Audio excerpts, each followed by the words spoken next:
नमस्ते। नेपालको बिजुली क्षेत्र यो एउटा जटिल संसार छ हैन। यसलाई चलाउने कानून कुन होला अनि त्यसले हाम्रो दैनिक जीवनमा के असर पार्छ? आज हामी यही विद्युत नियमन आयोग ऐन 2074 को सारलाई केलाउँदैछौँ। ल सुरु गरिहालौँ। हरेक महिना हाम्रो हातमा बिजुलीको बिल आइपुग्छ। तर हामीले कहिले सोचेका छौँ यो बिलमा लेखिएको पैसा, त्यो अङ्क कसले र कुन आधारमा तोक्छ होला? आजको हाम्रो विश्लेषणको केन्द्रमा यही प्रश्न रहनेछ।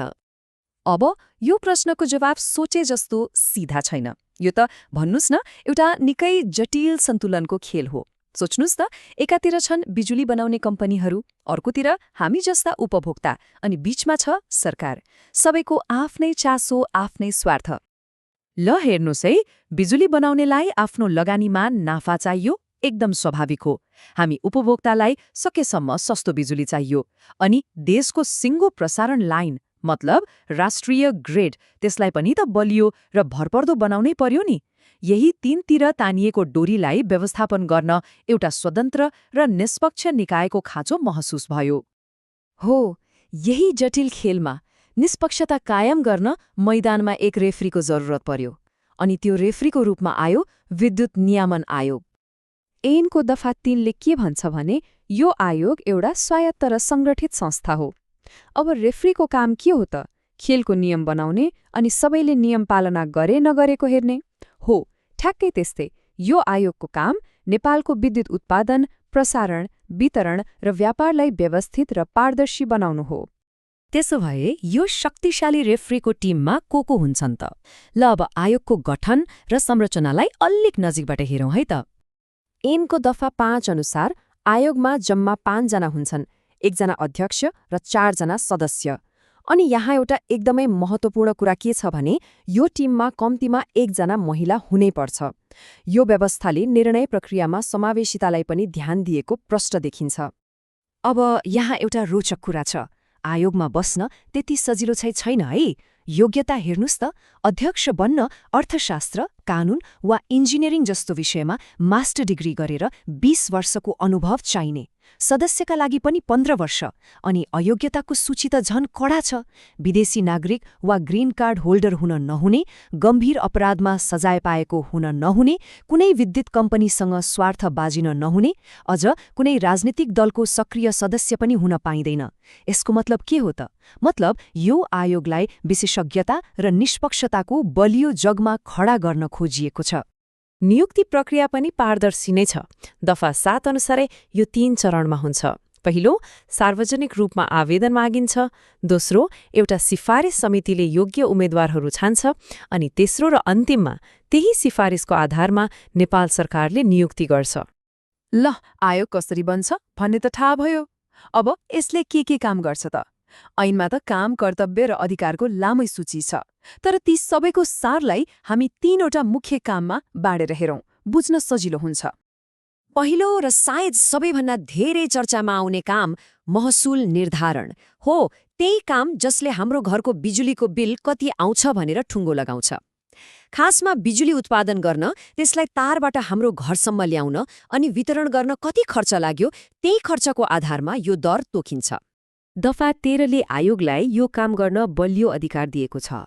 जस्तै हामीले तिर्ने महसुल तोक्ने, एउटा कम्पनीले अर्कोको तार प्रयोग गरे बापतको शुल्क निर्धारण गर्ने अनि बिजुली किन्ने र बेच्ने ठुल्ठुला सम्झौता, जसलाई PPA भनिन्छ, त्यसलाई स्वीकृति दिने। यी सबै अधिकारको पछाडिको लक्ष्य एउटै हो, बिजुलीको लागतलाई सकेसम्म कम र न्यायोचित बनाउनु। अब आयोगको दोस्रो मुख्य काम हो गुणस्तर नियन्त्रण। पैसा तिरेपछि सेवा पनि त राम्रो पाउनु पर्यो होइन र? हो, हाम्रो घर अफिसमा आउने बिजुली सुरक्षित छ, भरपर्दो छ र गुणस्तरीय छ भन्ने कुरा पक्का गर्ने जिम्मा यही आयोगको हो। यो काम गर्न आयोगले विभिन्न प्राविधिक नियमहरू बनाउँछ, जस्तै ग्रिड कोड। अनि प्रणाली कसरी चलाउने, कसरी मर्मत गर्ने भन्ने मापदण्ड पनि तोक्छ। अब यी सबै प्राविधिक कुराको मतलब के हो त? एकदम सरल भाषामा भन्दा हाम्रो घरको बत्ती झ्यापछ्याप नजाओस्, भोल्टेज गडबड भएर फ्रिज, टिभी जस्ता सामान नबिग्रियोस्, हो यस्तै कुराहरू हेर्ने काम आयोगकै हो। र तेस्रो मुख्य काम हो बजार नियमन। यसको मतलब बिजुलीको बजारमा कुनै एउटै कम्पनीको दादागिरी नचलोस्, नयाँ खेलाडीहरूले पनि मौका पाउन् र समग्रमा बजारमा स्वस्थ प्रतिस्पर्धा होस् भनेर हेर्ने। यसले आखिरमा उत्पादकदेखि उपभोक्तासम्म सबैको हकहितको रक्षा गर्छ।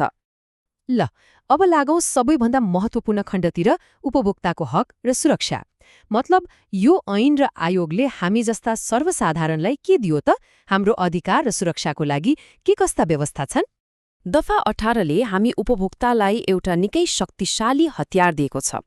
यदि बिजुलीको सेवा वा बिलमा चित्त बुझेन भने सिधै आयोगमा गएर उजुरी गर्न सकिन्छ। त्यसपछि आयोगले 90 दिनभित्र छानबिन गरेर फैसला सुनाउँछ। र सबैभन्दा महत्त्वपूर्ण कुरा के हो भने आयोगको त्यो फैसला सम्बन्धित कम्पनीले मान्नै पर्छ। म मान्दिन भन्न पाउँदैन। यो त उपभोक्ताको लागि साँच्चीकै ठूलो सुरक्षा कवच हो। अनि अर्को एउटा एकदमै महत्त्वपूर्ण व्यवस्था दफा 21ले के भन्छ भने बिजुलीको भाव बढाउनु अघि सार्वजनिक सुनवाई अनिवार्य छ। यसको सोझो मतलब के हो भने मूल्य वृद्धिको निर्णय कुनै बन्द कोठामा गोप्य रूपमा हुँदैन। आयोगले सबैको कुरा सुन्नुपर्छ। हामी उपभोक्ताको तर्कलाई पनि ठाउँ दिनुपर्छ। यो त पारदर्शिताको एउटा बलियो आधारस्तम्भ नै हो। अनि फेरि यो आयोग दाँत नभएको बाघ पनि होइन। दफा 19 अनुसार यदि कुनै कम्पनीले आयोगको आदेश मानेन भने आयोगले 5 लाख रुपैयाँसम्म जरिवाना गर्न सक्छ। यो त ठ्याक्कै रेफ्रीले नियम नमान्ने खेलाडीलाई कार्ड देखाए जस्तै हो। यसले आयोगलाई नियमहरू कार्यान्वयन गराउने साँचो अर्थमा शक्ति दिन्छ। त्यसो भए सारांशमा भन्नुपर्दा विद्युत नियमन आयोग के हो त? यो नेपालको विद्युत क्षेत्रको एक निष्पक्ष रेफ्री हो, जसले उत्पादक, सरकार र हामी उपभोक्ता यो 3 पक्षबीचको जटिल खेलमा सन्तुलन मिलाउने काम गर्छ। र यसको अन्तिम लक्ष्य एउटै छ, सबैका लागि एउटा स्वच्छ, भरपर्दो र पारदर्शी बिजुली प्रणाली। अब यो विश्लेषणको अन्त्यमा एउटा प्रश्नमा घुत्लिन छोडेर जाँदैछु। सोच्नुस् त, एकातिर लगानीकर्ताको नाफा छ, अर्कोतिर उपभोक्ताको राहत। यी दुई डुङ्गामा खुट्टा राखेर सन्तुलन मिलाउनु वास्तवमा कति चुनौतीपूर्ण होला? अनि यो आयोगले त्यो सन्तुलन कतिको मिलाउन सकेको छ? यो प्रश्नमा विचार गर्न लायक छ।